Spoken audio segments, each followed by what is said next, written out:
What a great series this is. In fact, I have to tell you that Our Planet was the reason I upgraded to 4K. Good. It is great, beautifully shot. Yeah. Thank you. It looks amazing in 4K. I have to say. We need to get a better telly as well. Jamie, you know that camera back and forth by now, don't you? Yeah, pretty. Yeah, the specific camera I work with, the GSS, which is a stabilized camera that's designed to go on a helicopter. Yeah, I've filmed pretty much exclusively with that. And I did 500 days on the series, which is a record for me. So yeah, I'm pretty. I know how it works, just about. I have to ask you this because I know friends in the business that are cinematographers. How many cameras have you lost over your career? Well, One? One or two. Occasionally things happen. Yeah, I try not to lose too many. Try and keep hold of them.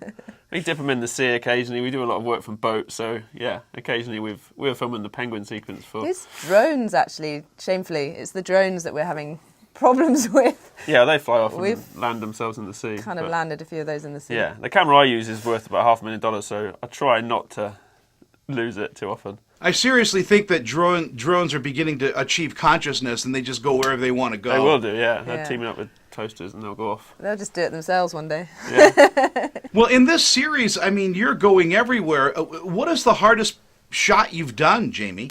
Oh, blimey. Technically, I'd say the wild dog sequence from the opening episode. Again, we took the camera that's designed to go on a helicopter. I built a rig that allowed us to put it on a 4x4 because I wanted to show what it's like to be with wild dogs while they're hunting. They run at 40 miles an hour across the savannas of Africa. It's incredibly rough terrain. You don't really want to be driving around at 40 miles an hour, but we put this incredibly expensive camera on the front of a 4x4 to show people what it's like to be with the wild dogs while they're hunting, to try and make it feel cinematic, like an action movie.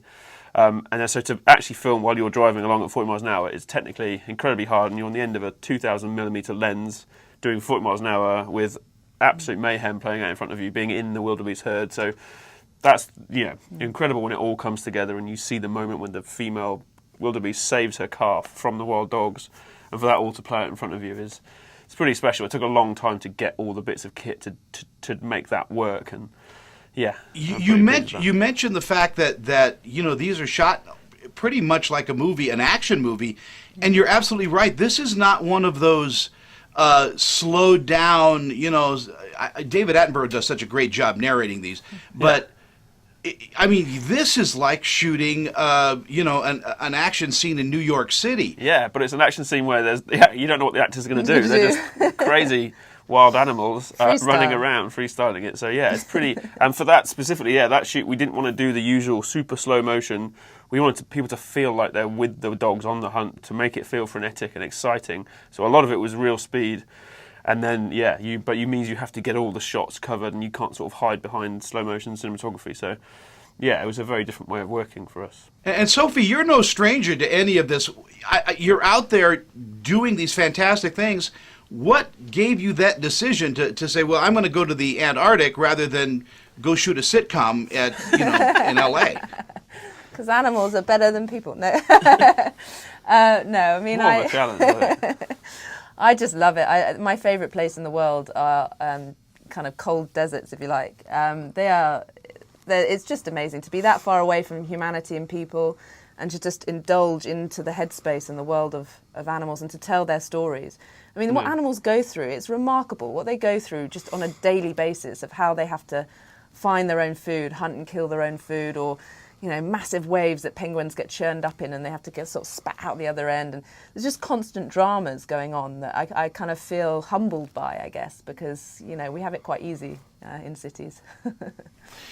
To me, it's a very interesting legacy what you and Jamie are leaving us, because I think in my heart, I think the days of the traditional zoo is over. I think we're going to have virtual zoos. Yeah. And it's you guys that are going to be providing us with that incredible footage.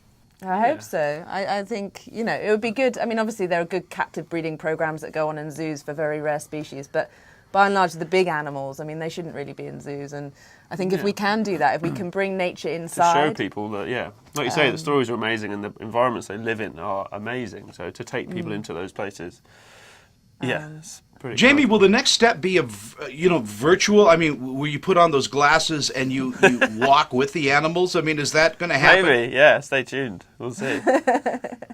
I'll plan it too. Yeah, all in VR. Yeah, Yeah. maybe. Well, congratulations on this series. It is absolutely incredible. Anybody out there that you. is looking for something really enthralling and wonderful to watch, I'm suggesting this show because it is breathtaking the way you guys have approached our planet. Thank you. Thank you. Well, Yeah. we hope the We're very stories, proud of it. and we want the stories to be emotionally engaging, and the more an audience gets an emotional reaction, you see it on Twitter, and the fact that Netflix is this global platform that everyone can kind of talk about it at the same time is great, and so you can connect your emotions to kind of doing some good for the planet. Yeah, and we want people to be excited about yeah. what's out there. Amazing stories. That's what we're excited about.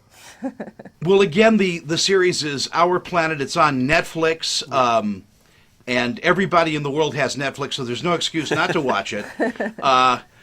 And thank you again for everything that you're bringing to us, because it is really, like I said, it's a fascinating legacy that you both are enjoying. Thank you. Thank We're you. very proud of the series. On behalf of the natural world, thank you.